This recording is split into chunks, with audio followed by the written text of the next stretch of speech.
Hello friends, Madhavi academy 2.0 पर आपका स्वागत है। तो एक बार फिर से मैं आप सभी के लिए आई हूँ। बहुत ही इंटरेस्टिंग प्यारा सा टॉपिक है।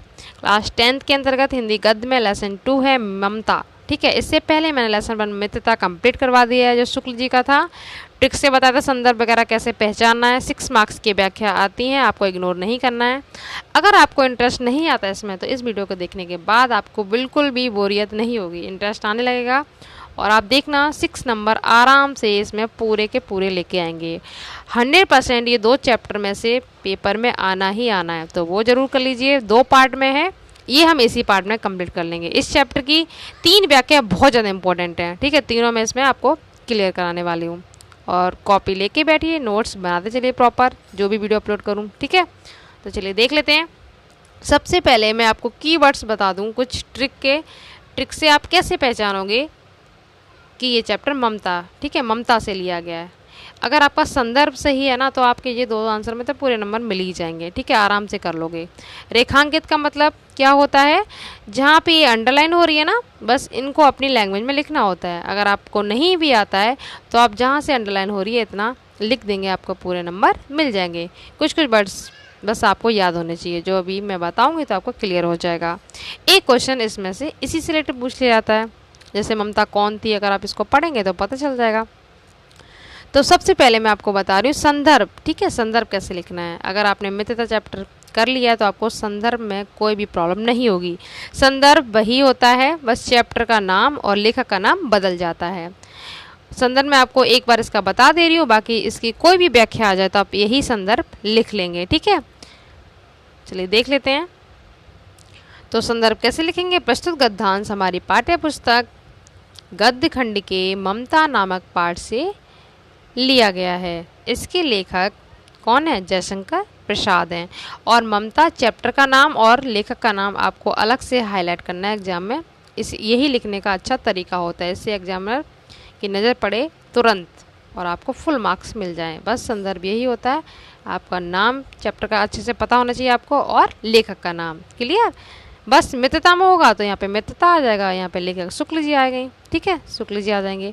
इसी तरह से आपको लिखना आना चाहिए। संस्कृत का भी सिखा दिया मैंने, काव्य का भी सिखा दिया, ऐसे आप लिख लेंगे। अब रेखांकित अंश की व्याख्या वो बता देती हूँ आपको। तो आप कैसे लिखेंगे?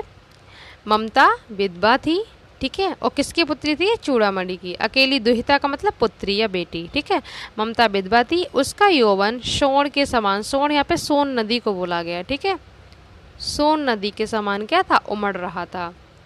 ममता का यौवन सोन नदी के समान उमड़ रहा था, ये लिखेंगे।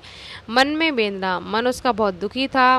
मन मस्तिष्क में आंधी के समान क्या? उसके तरह तरह के ख्याल आ रहे थे, ऐसे लिखेंगे। आँखों में पानी की बरसात के लिए, आँखों में क्या थे? आंसू थे। उसके बाद आप क्या लिखेंगे?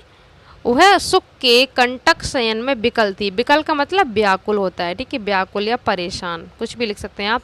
कंटक शयन का मतलब होता है कांटों की शैया। ठीक है, जिस पे कांटों की जो सेज बनाई जाती है ना, उसको बोलते हैं। ठीक है, कांटों की शैया।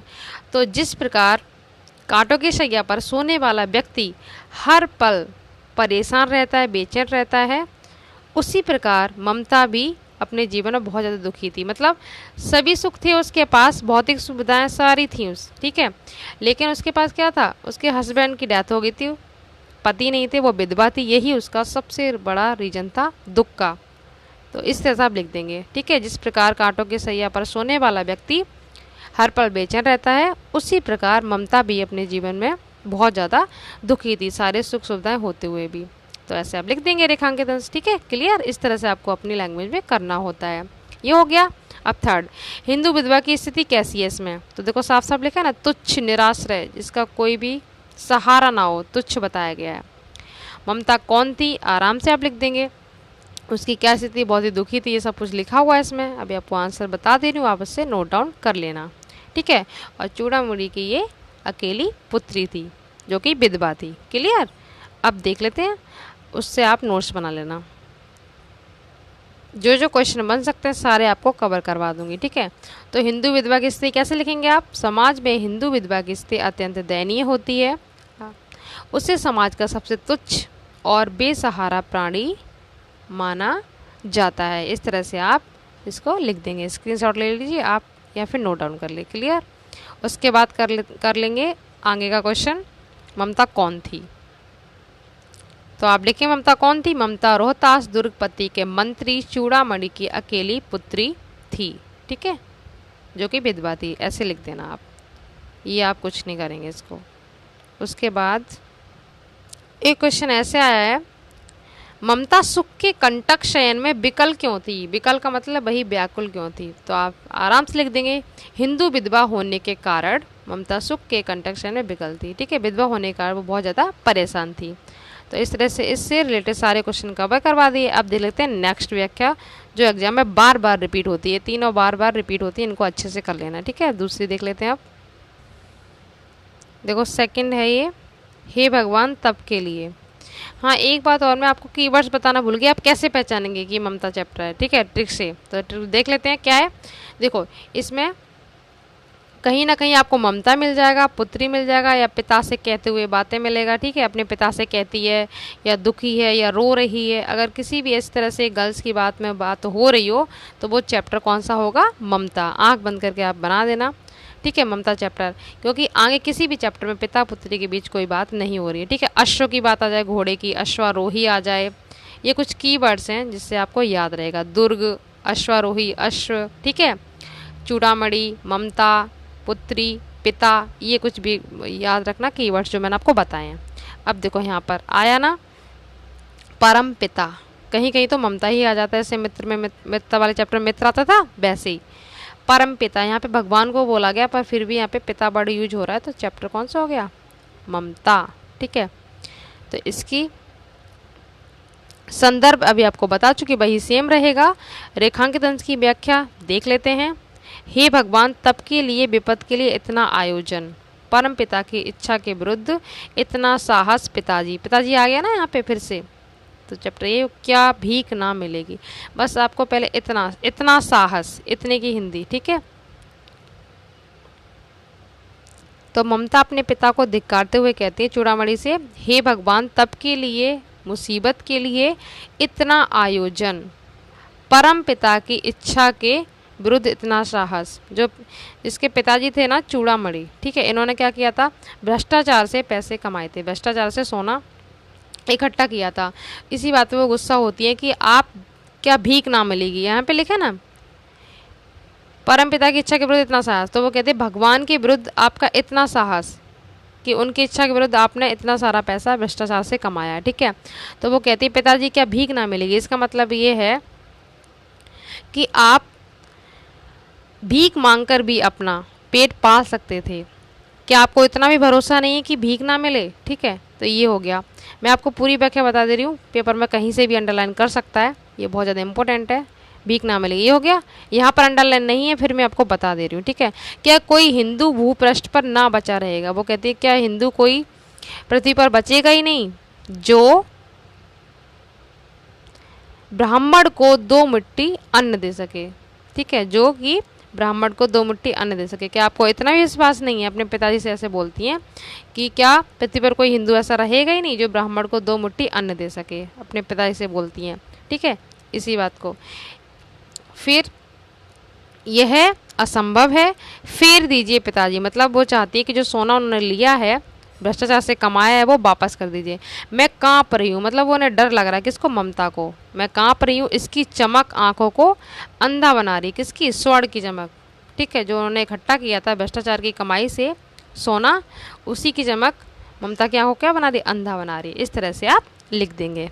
ठीक है, बना के अपनी लैंग्वेज में। उसके बाद क्वेश्चन है, किस कार्य को ईश्वर की इच्छा के विरुद्ध बताया गया। कौन से कार्य को, इसका आंसर अभी आपको दिखा रही हूँ। और एक क्वेश्चन है, अपने पिता का कौन सा कृत्य का मतलब होता है कार्य ममता को परम पिता की इच्छा के विरुद्ध लगा। ठीक है, एक ही बात है दोनों की। देख लेते हैं, यहाँ पे लिखा है ना अथवा, चाहिए दोनों का आंसर सेम होगा। तो कौन सा कार्य है देख लेते हैं।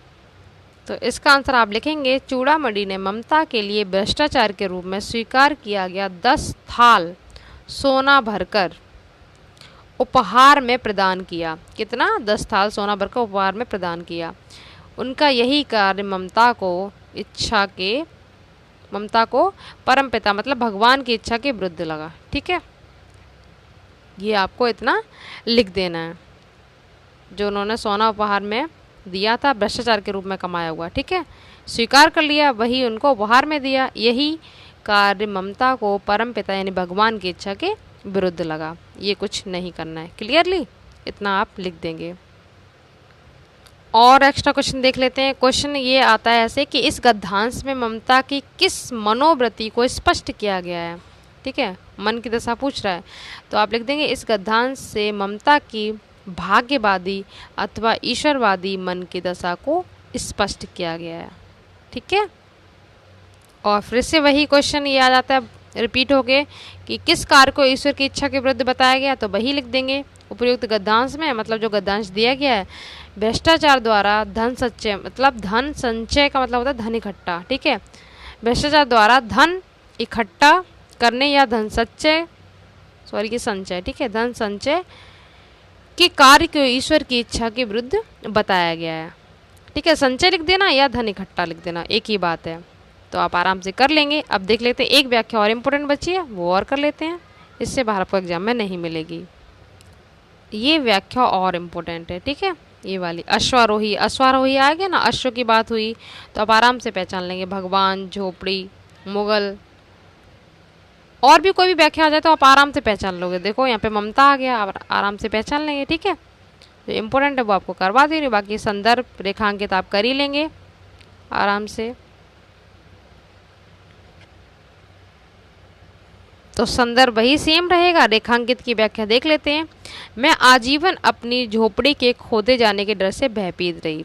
ममता क्या कहती है अश्वारोही से, जब उनके पास आता है तो कहती है कि किसी आदमी को उन्होंने सुना था, क्या सुना था, कि उनकी झोपड़ी की जगह कोई दूसरा घर बनाने आएगा या आज्ञा दे रहा था। यही उनको डर लग रहा था कि झोपड़ी खोदे जाने के डर से उन्हें डर लग रहा था कि कोई पता नहीं कब आ जाए और उनकी झोपड़ी को खोद कर अपना मकान बना ले।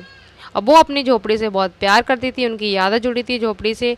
यही डर उनको बार बार सता रहा था कि कब पता नहीं कौन आ जाए और उनकी झोपड़ी को वहाँ से हटा दे और मकान बनवा दे, क्योंकि उन्होंने किसी व्यक्ति के मुंह से सुना था कि उस जगह मकान बनवाने का आदेश दिया था। ठीक है, अब वो कहती है भगवान ने सुन लिया। अश्वारोही से क्या कहती हैं वो, ये अश्वारोही पास आया था ना, इससे कह रही हैं कि शायद भगवान ने मेरी प्रार्थना सुन ली है, जो अभी तक यहाँ पे कोई मकान बनाने नहीं आया।